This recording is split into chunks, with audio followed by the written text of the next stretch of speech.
Hello students, welcome to class 8th and today we are studying about the chapter agriculture and this is the next topic of our major crops of agriculture. We are talking about major crops today. Yesterday we have talking about the types of farming like mixed farming, dairy farming, commercial farming and intensive farming. So today we are studying about the major crops. What are the major crops? Major crops क्या हैं? Major crops का जो meaning है वो देखिए. Major crop मतलब होता है एक वेराइटी ऑफ क्रॉप्स जो कि पूरे वर्ल्ड में फैली हुई है, यानी कि ऐसी क्रॉप नहीं जिन्हें वर्ल्ड में कोई जानता नहीं है. ये ऐसी क्रॉप्स हैं जिन्हें पूरा वर्ल्ड जानता है, यानी ऐसी क्रॉप्स जिन्हें पूरे वर्ल्ड में लोग कंज्यूम करते हैं, पूरे वर्ल्ड में लोग इन्हें यूज़ करते हैं. ऐसी ही क्रॉप्स को हम क्या कहते हैं? Major crops. तो ये जो मेजर क्रॉप्स हैं इनको भी डिफरेंट वेराइटीज़ में डिराइव किया गया है, डिफाइन किया गया है. जैसे कि फूड क्रॉप्स, कुछ जो क्रॉप्स होती हैं, यानी कि ये मेजर क्रॉप्स कौन सी हैं जो पूरे वर्ल्ड में जानी जाती हैं. मेजर क्रॉप्स कौन सी हैं जो पूरे वर्ल्ड में जानी जाती हैं. अब इन क्रॉप्स को भी डिफरेंट पार्ट में डिवाइड किया गया है. First food crop, next commercial crop,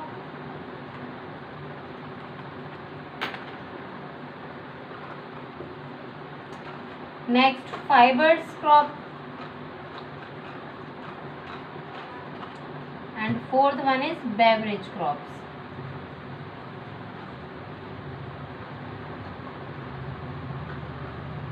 food crops क्या होती हैं? फूड क्रॉप्स जिनका यूज़ हम खाने के लिए करते हैं, यानी कंजम्पशन के लिए करते हैं, अपने एपेटाइट को सेटिस्फाई करने के लिए करते हैं.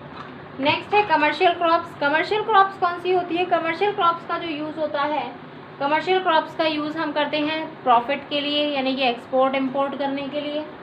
फाइबर क्रॉप्स जिनका क्लोथ वगैरह बनाने के लिए हम यूज़ करते हैं, स्टफ़ मेकिंग के लिए यूज़ करते हैं.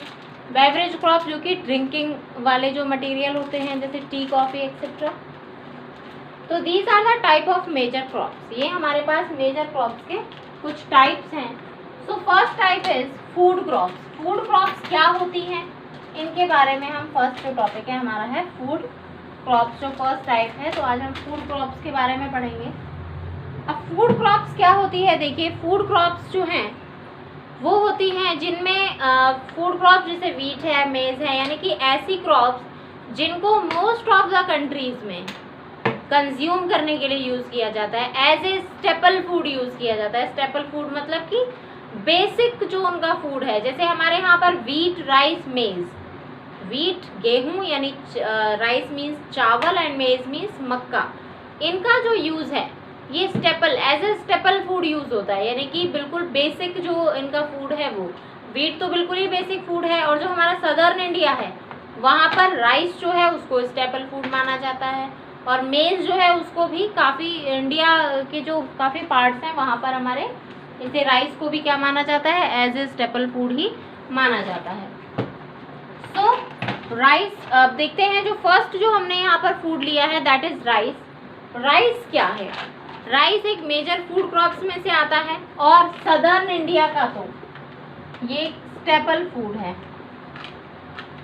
राइस जो है सदर्न इंडिया का एक स्टेपल फूड है और ये खरीफ क्रॉप है. कौन सी क्रॉप है? खरीफ क्रॉप. खरीफ क्रॉप का मतलब इसे जून जुलाई यानी जुलाई अगस्त में इसे बोया जाता है और इसे काटा जाता है हमारे अक्टूबर नवंबर में, यानी कि इसको मॉनसून सीजन में बोया जाता है और अक्टूबर नवंबर में इसे काट लिया जाता है. गर्मियों में बोया जाता है, सर्दियों में इसे काट लिया जाता है. इन्हीं क्रॉप्स को हम क्या कहते हैं? खरीफ क्रॉप कहते हैं. इसके लिए जो मोर वाटर यानी कि रेन की बहुत ज़्यादा नीड होती है. रेन की बहुत ज़्यादा नीड होती है. टेम्परेचर भी 25 डिग्री सेल्सियस चाहिए और रेन भी कम से कम 100 से 200 सेंटीमीटर रेनफॉल यहाँ पे होनी चाहिए. क्यों? क्योंकि राइस जब भी हम राइस को सॉ करते हैं, राइस को जब भी उगाते हैं तो इसे हाई टेम्परेचर और हाई ह्यूमिडिटी और एनुअल रेनफॉल कम से कम 100 होनी चाहिए, यानी 100 से ऊपर ही होनी चाहिए, 100 सेंटीमीटर से ऊपर ही होनी चाहिए. क्योंकि जब भी राइस को बोया जाता है तो नीज तक पानी जो है भरा रहता है 40 डेज तक. 40 डेज तक वहाँ पर पानी भरा रहता है, तभी उसमें से जो राइस का जो कल्टीवेशन है उसको किया जाता है। It grows best alluvial clayey soil, इसकी जो लिए जो मेनली जो सॉइल है वो है क्लेई सॉइल, और क्लेई सॉइल भी कौन सी हो, जो कि यानी चिकनी मिट्टी जो कि कैसे लाई गई हो, एलुवियल सॉइल हो। एलुवियल मतलब जो रिवर्स के द्वारा जो बहा कर लाई जाती है ना मिट्टी, तो इसीलिए अब देखिए जो एलुवियल सॉइल है मेनली जो रिवर्स के द्वारा लाई जाएगी तो वो कहाँ मिलेगी मेनली, यस या तो रिवर्स कहाँ पर है, सदर्न इंडिया में है, या फिर प्लेन्स में है, हिमालयन रिवर्स गंगा जमुना वगैरह ये सारी जो रिवर्स हैं तो ये मेनली प्लेन्स में मिलती हैं, southern plains and northern plains में। अब रेन वाटर बहुत ज़्यादा इसके लिए चाहिए, और जो क्लेई सॉइल होती है, क्लेई सॉइल अपने अंदर वाटर एब्जर्व बहुत अच्छे से कर सकती है। चाइना सबसे बड़ा जो इसका प्रोड्यूसर है राइस का, वो सबसे बड़ा प्रोड्यूसर है इसका चाइना। इंडिया फिर है, फिर बांग्लादेश है, फिर South Asia, North and South Korea है, Sri Lanka, Brazil, Egypt and USA, ये सब मेजर प्रोड्यूसर्स हैं इसके। मॉनसून में एशिया जो है उसकी क्लाइमेटिक कंडीशंस बहुत ज़्यादा फेवरेबल होती है। मैंने अभी आपको जैसे बताया कि खरीफ क्रॉप है यानी मॉनसून में इसे बोया जाता है, तो मॉनसून में ये जो क्योंकि पानी बहुत ज़्यादा चाहिए तो मॉनसून में काफ़ी अच्छा इसका फेवरेबल टाइम होता है क्योंकि बारिशें काफ़ी होती हैं। हिली एरियाज़ में स्लोप्स पर टेरेस पे भी राइस कल्टीवेशन किया जाता है यानी कि राइस की खेती की जाती है। जापान में सबसे ज़्यादा जो राइस है पर हेक्टेयर काफ़ी अच्छा मिलता है। मोस्ट ऑफ प्रोडक्शन जो है राइस का वो लोकली कंज्यूम कर लिया जाता है, यानी हमारे यहाँ पर राइस जो है वो स्टेपल फूड की तरह यूज़ किया जाता है, तो इसको हम ज़्यादा एक्सपोर्ट के लिए यूज़ नहीं कर पाते। ज़्यादा से ज़्यादा जो इसका पार्ट है यानी कि इसका 80 से 90% जो प्रोडक्शन है वो हम खुद ही कंज्यूम कर लेते हैं। 80 से 90% प्रोडक्शन जो है वो हम खुद ही कंज्यूम कर लेते हैं, इंडिया ही पूरा कंज्यूम इसको कर लेता है। तो ये था हमारा राइस। नेक्स्ट जो हमारी फूड क्रॉप है दैट इज व्हीट।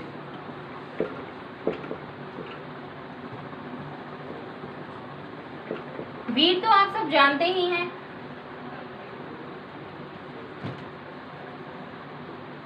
व्हीट देखिए एक रबी क्रॉप है। जैसे जो खरीफ क्रॉप है वो मॉनसून सीजन में बोए जाते हैं और अक्टूबर नवंबर में या सितंबर अक्टूबर में काट लिए जाते हैं, लेकिन जो रबी क्रॉप्स होती हैं, रबी क्रॉप्स क्या होती हैं, ये अक्टूबर नवंबर में बोई जाती हैं और फिर फरवरी मार्च में या मार्च अप्रैल में इन्हें काट लिया जाता है या हार्वेस्ट कर लिया जाता है। तो जो रबी क्रॉप्स होती हैं वो कौन सी क्रॉप है, व्हीट। आपको ऐसे याद रख सकते हैं आप इसको कि जो व्हीट है हमारे, वो आपने देखा होगा कि हमारे यहाँ पर जब गेहूँ आते हैं वो कब आते हैं, अप्रैल मई में, यानी कि गेहूँ को मार्च अप्रैल में काटा जाता है और वो अप्रैल में हमारे पास आ जाते हैं। तो मार्च अप्रैल में काटा है तो बोया कब होगा, ऑब्वियसली अक्टूबर नवंबर में बोया होगा। तो इस तरीके से ये कौन सी क्रॉप है, रबी क्रॉप है। तो व्हीट जो है वो सेकंड मोस्ट कल्टीवेटेड एरिया है, यानी सबसे ज़्यादा जो प्रोडक्शन होता है हमारे यहाँ पर सेकंड नंबर पे वो है wheat. It is essentially a crop that grows well in temperate region. ये टेम्परेट रीजन्स की काफ़ी अच्छी एक क्रॉप मानी जाती है। Thrives best in region where temperature, जहाँ पर 10 से 25 डिग्री तक सेल्सियस तक टेम्परेचर होता है। इसको टेम्परेचर की जो नीड होती है वो होती है 10 डिग्री सेल्सियस से 25 डिग्री सेल्सियस। और जो रेनफॉल इसके लिए चाहिए that is 50 centimetre to 75 centimetre, यानी कि एवरेज इसको रेनफॉल की नीड होती है। और ड्रायर क्लाइमेट्स में भी थोड़ा सा इरिगेशन अगर इसे मिल जाए तो इजीली ये जो प्रोडक्शन है वो डेवलप हो जाता है। वेल ड्रेन लोमी सॉइल से डेवलप हो जाता है, ऑलमोस्ट जो सूटेड जो सॉइल है। इन द टेम्परेट ग्रासलैंड में यानी प्रेयरीज में, नॉर्थ अमेरिकाज में, पंपास ऑफ अर्जेंटीना के पंपास में, steppes of Eurasia, downs of Australia, extensive wheat farming यहाँ पर बहुत ज़्यादा की जाती है। एक्सटेंसिव से मतलब सिर्फ अपने अपने यूज़ के लिए, कंजम्पशन के लिए ओनली। मेन प्रोड्यूसर जो है वो है Russia, USA, Canada, Australia, China, Argentina, India. India में व्हीट जो है वो एक विंटर क्रॉप में के अकॉर्डिंग उगाया जाता है, जैसे पंजाब में, हरियाणा में, उत्तर प्रदेश, मध्य प्रदेश एंड महाराष्ट्र में। तो ये हमारे व्हीट के प्रोड्यूसर्स हैं। और व्हीट के लिए कुछ जो चीज़ें हैं वो हम यहाँ पे बता चुके हैं आपको। रबी क्रॉप है, टेम्परेचर नॉर्मल चाहिए और आपका जो रेनफॉल है उसमें भी बहुत ज़्यादा रेनफॉल की नीड नहीं है। अगर कहीं पर आपकी जो एरिया जो है वो ड्राई है तो वहाँ पर इरिगेशन, नॉर्मल इरिगेशन से भी आप व्हीट को प्रोडक्शन आपका काफ़ी अच्छे से इसका कर सकते हैं। नेक्स्ट जो क्रॉप है हमारी दैट इज़ मेज़।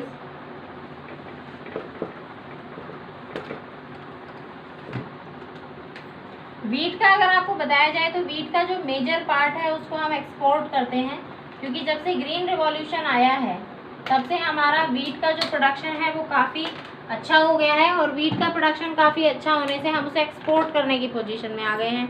1966 में ग्रीन रिवॉल्यूशन आया था, और 1966 में जब ग्रीन रिवॉल्यूशन आया था तो वहाँ पर वीट और राइस, ये दो ही क्रॉप्स ऐसी थी जिनमें सबसे अच्छा जो सक्सेस है वो हमें देखने के लिए मिला था। तो अब हम बात करते हैं मेज़ की, मक्का की हम बात करते हैं।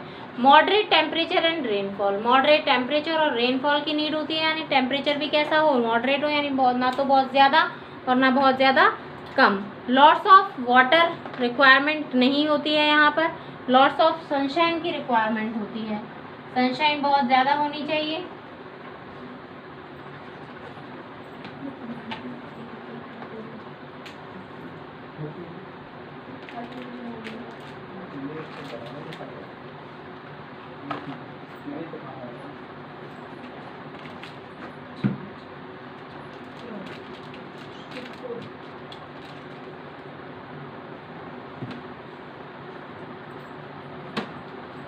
तो 1966 में ये जो प्रोडक्शन है ये काफ़ी डबल हो चुका था। अब ये जो प्रोडक्शन जब डबल हुआ था तो हम जो प्रोड्यूसर हैं वो बहुत ज़्यादा हम करने लगे थे। हम बात कर रहे थे मेज़ की। सनशाइन, सनशाइन यहाँ पर काफ़ी अच्छी चाहिए, मोर सनशाइन की यहाँ पर नीड है, ठीक है, मोर सनशाइन की नीड है यहाँ पर। और रेनफॉल जो है वो मॉडरेट यानी कि एवरेज,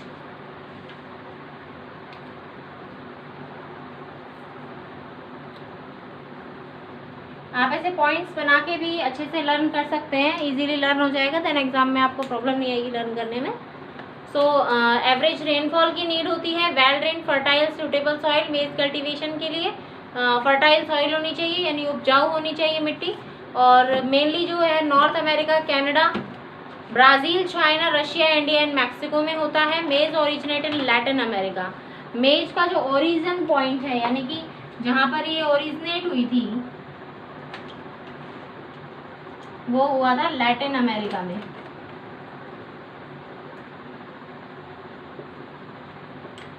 लैटिन अमेरिका में ग्रोथ हुई थी इसकी। तो ये हमारे मेज़ का डिटेल है हमारे पास। तो 3 जो मेजर फ्रूट क्रॉप्स हैं वो हमने यहाँ पे की, राइस, व्हीट एंड मेज। Now the turn is about commercial crops. हम बात करेंगे अब कुछ कमर्शियल क्रॉप्स के बारे में। हमने बात की थी फूड क्रॉप्स के बारे में कि फूड क्रॉप्स क्या होती हैं। फूड क्रॉप्स जिन्हें हम सिर्फ किसके लिए यूज़ करते हैं, खाने के लिए यूज़ करते हैं, यानी कि जो खाने के लिए यूज़ में आती हैं, और कुछ हम एक्सपोर्ट भी कर देते हैं।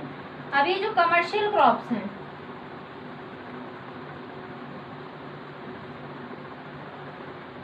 कमर्शियल जो क्रॉप्स हैं इनका यूज़ जो होता है वो मेनली प्रॉफिट के लिए ही होता है। देखिए, यानी कि सेल करने के लिए। मेनली जो कमर्शियल क्रॉप्स हैं इनका यूज़ हम सिर्फ सेल करने के लिए करते हैं। प्रोड्यूसर जो है इनका प्रोडक्शन जो होता है वो सिर्फ सेलिंग करने के लिए होता है, और सेल करने के लिए जब हम इनका प्रोडक्शन करते हैं तो ऑब्वियसली सेल करेंगे तो प्रॉफिट ही हम अर्न करना चाहेंगे इनसे। तो जब प्रॉफिट अर्न करना चाहेंगे तो ज़्यादा से ज़्यादा प्रोडक्शन भी हम करना चाहेंगे। सो कमर्शियल क्रॉप्स ऐसी हैं जिन्हें हम मोस्टली, जिनका प्रोडक्शन जो है वो हम out of the country resale कर देते हैं। तो फर्स्ट जो यहाँ पर हम कर रहे हैं topic, that is sugar cane.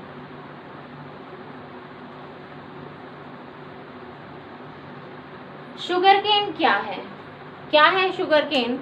ये एक ट्रॉपिकल क्रॉप है। ट्रॉपिकल मीन्स, ट्रॉपिकल का मतलब होता है जो ट्रॉपिकल एरिया में प्रोड्यूस होती है।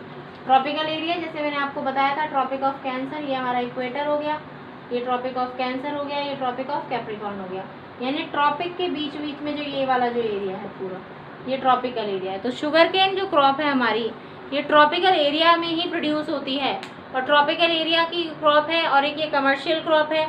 शुगर केन प्लांट जो है वो 2 और 3 मीटर का प्लांट होता है, यानी काफ़ी लंबा प्लांट होता है। आपने देखा होगा शुगर केन का plant. Cutting of a mature cane, एक मेच्योर केन जो है उसको हम देखें तो 2-3 मीटर का वो प्लांट होता है। केन कॉल्ड सेट्स, पूरा एक झुरमुट होता है गन्नों का, एक बहुत बड़ा सेट होता है, यानी कि छोटे छोटे तरीके के बहुत सारे छोटे छोटे जो गन्ने होते हैं वो एक बहुत लंबा पेड़ बनाते हैं। तो उसमें बहुत छोटे छोटे पार्ट होते हैं, यानी कि कुछ इस टाइप का होता है, जैसे ये है। तो यहाँ पे बीच बीच में ऐसे ऐसे इस टाइप से होते हैं, कुछ ऐसे लगे हुए होते हैं इसमें गोल गोल से, और ऊपर ऐसे, ठीक है। तो ये होता है हमारा शुगर केन का प्लांट ऐसा। तो यहाँ के जो शुगर केन का जो प्लांट है, इसको ज़्यादा नॉर्मल टेम्परेचर और 125 सेंटीमीटर जो रेनफॉल है उसकी रिक्वायरमेंट होती है। लोमी सॉइल 25 सेंटीमीटर तक, यहाँ 25 से 27 सेंटीमीटर डिग्री सेल्सियस तक टेम्परेचर, 125 सेंटीमीटर तक रेनफॉल, और लोमी सॉइल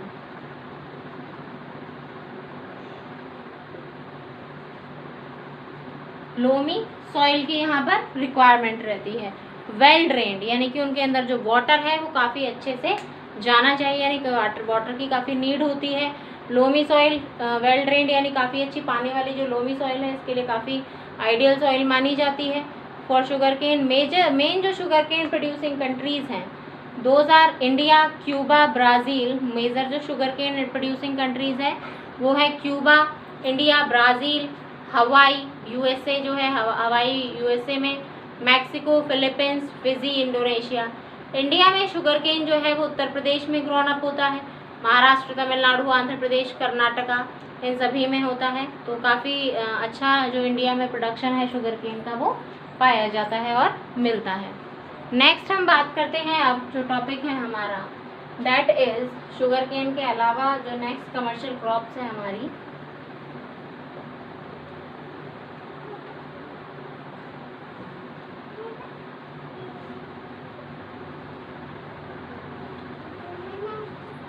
नेक्स्ट जो है हमारी crop that is rubber. Rubber का जो प्रोडक्शन है वो भी हम प्रॉफिट के लिए ही करते हैं, मोस्टली जो प्रॉफिट कराती है रबर जो प्लांट है हमारा वो कराता है हमें। तो रबर जो है वो एक ट्री होता है, एक hot and wet equatorial region में ये होता है। इक्वेटोरियल रीजन मतलब इक्वेटर के आसपास। तो इक्वेटर के आसपास तो आपको पता है इक्वेटर पर तो जो सनशाइन होती है वो सीधी आती है, यानी सनराइज बिल्कुल सीधी आती है। जो इक्वेटर का जो एरिया होता है वो बहुत ज़्यादा गर्म होता है। जो टेम्परेचर है यहाँ पर हमेशा 30 डिग्री से अबव होता है, एंड रेनफॉल जो है वो 200, क्योंकि आपको मालूम होना चाहिए कि जहाँ पर जितनी ज़्यादा गर्मी होगी वहाँ पर उतनी ही ज़्यादा रेनफॉल होगी। तो रेनफॉल ओवर 200 सेंटीमीटर से ऊपर यहाँ पर रेनफॉल हो जाती है। एंड ग्रोथ ऑफ द, जो कि इस ग्रोथ के लिए, इसकी रबर के क्रॉप की ग्रोथ के लिए बहुत ज़्यादा अच्छी है।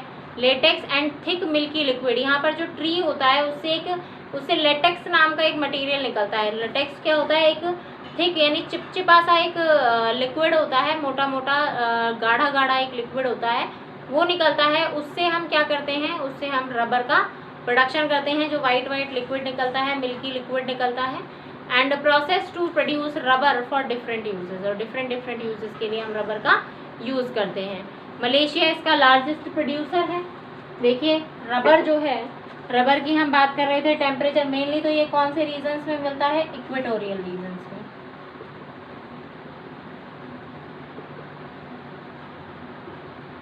हॉट क्लाइमेट में पाया जाता है।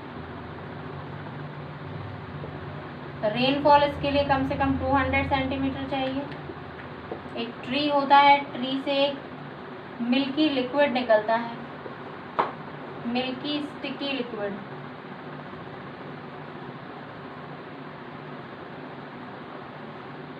मिल्की स्टिकी लिक्विड यहाँ से निकलता है, उसी को यूज़ करके हम क्या बनाते हैं, और इस मिल्की स्टिकी लिक्विड का नाम है लेटेक्स। कई बार एग्जाम में आ जाता है ये लेटेक्स क्या होता है, milky sticky liquid derive from the rubber plant, और इसी से हम रबर का प्रोडक्शन करते हैं। इनका जो मेन जो प्रोड्यूसर है वो है, जो मेजर प्रोड्यूसर है वो है मलेशिया।